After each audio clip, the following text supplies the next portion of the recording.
আসসালামু আলাইকুম এভরিওয়ান, কি অবস্থা? সবাই কেমন আছেন? তো আমরা দক্ষিণ অঞ্চল চরপেশনের মানুষ বেশি ভালো নেই, কারণ বন্যায় এখানকার বেশিরভাগ ঘরবাড়ি সব নষ্ট হয়ে গেছে, ভেঙে গেছে, পানিতে নিয়ে গেছে, ঘরভিটার মাটিও নেই।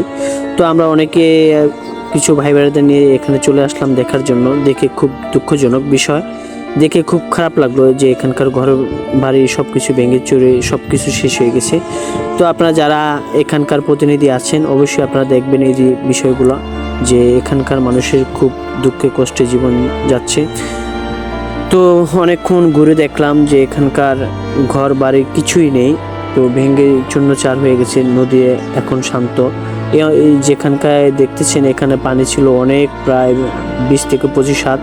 এই যে ঘরগুলো দেখতেছেন এই ঘরগুলো ভেঙে সব কিছু একদম শেষ হয়ে গেছে। আর মূলত ভেরিটা পর্যন্ত ভেঙে গেছে, ঘর আছে কিন্তু ঘরের নিচে মাটি নেই। তো আপনারা যারা এখানকার প্রতিনিধি আছেন, যে এটা হচ্ছে মূলত হাজারীগঞ্জের ভিতরে পড়ছে এই জায়গাটা, খেজুরগাছিয়া। তো এখানকার যারা আছেন এখানকার মানুষের সহযোগিতা করবেন আর এদিকের মানুষের খোঁজ খবর নেবেন, কারণ এখানকার মানুষ খুবই অসহায়ত্ব, কাউকে বলার মতো ভাষা নেই তাদের কাছে প্রকাশ করার মতো। তো আমরা ঘুরে ঘুরে দেখলাম, যে দেখার পরে এত খারাপ লাগছে যে আসলে এখানকার মানুষ অনেক কষ্টে আছে। তো আপনারা চাইলে এখানে এসে মানুষকে সহযোগিতা করতে পারেন। এই যে জায়গাগুলো দেখেন, যে মানুষ বসে রয়েছে, ঘর বাড়ি সব কিছু ভেঙে গেছে, কি করব, কাকে বলবো, বলার মতো কেউ নেই। তো একমাত্র এখানকার যারা আছেন আপনারা এখানকার মানুষের জন্য একটু সহযোগিতা করবেন, যে ঘর বাড়ি তোলার জন্য একটু সহযোগিতা করবেন। আর আমরা আসছি, আমাদের কাছেও খুব খারাপ লাগলো যে এসে ঘুরলাম, ঘুরে দেখলাম যে এখানকার যা কিছুই আছে, যে বেশিরভাগ আমরা এখানে ঘুরতে আসি, ঘুরতে এসে যে জিনিসগুলো দেখলাম যে ঘর বাড়ি সব কিছু ভেঙে গেছে, খারাপ লাগার মতো যায় কথা। তো যারা এখানকার প্রতিনিধি আছেন অবশ্যই খেয়াল করবেন। আর এখানকার কিছুই নেই, বেশিরভাগ ঘর বাড়ি রাস্তাঘাট সব কিছু ভেঙে চূর্ণচার। তো দেখতে দেখতে নদীর এখন জোয়ার চলে আসছে, কিছুক্ষণের ভিতরে এই সব জায়গাগুলো সব ভরে যাবে।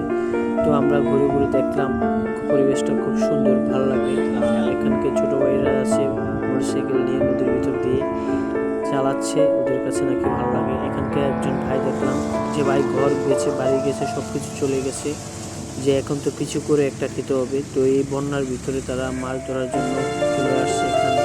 তো অনেকেই আসছে এখানে মাছ ধরতেছে ঠেলা জাল দিয়ে। তো যে বিষয়টা নিয়ে আজকে কথা বলবো সেই বিষয়টা হলো, আপনারা আমাদের যতটুকু সামর্থ্য অনুযায়ী আমরা চেষ্টা করি মানুষের পাশে দাঁড়ানোর জন্য। আপনারাও আপনাদের সামর্থ্য অনুযায়ী চেষ্টা করবেন মানুষের পাশে দাঁড়ানোর জন্য, কারণ আপনি একজনের পাশে দাঁড়াবেন, হয়তো অন্য কোনো দিন আপনি কোনো দিন বিপদে পড়লে আপনার পাশেও কেউ দাঁড়াবে। তো আমাদের এই ভিডিওটা যদি দেখে কারো ভালো লাগে বা একটু সহযোগিতা করতে মন চায়, অবশ্যই আপনারা এখানে যাবেন, গিয়ে এখানকার মানুষের সহযোগিতা করবেন।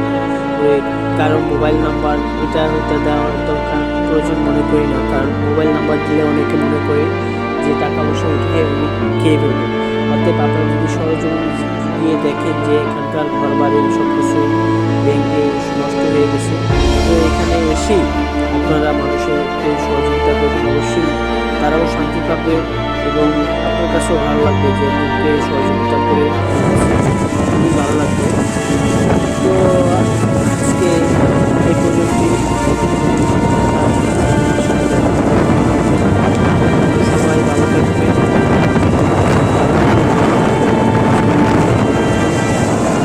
কি মাছ ধরেন কাকা?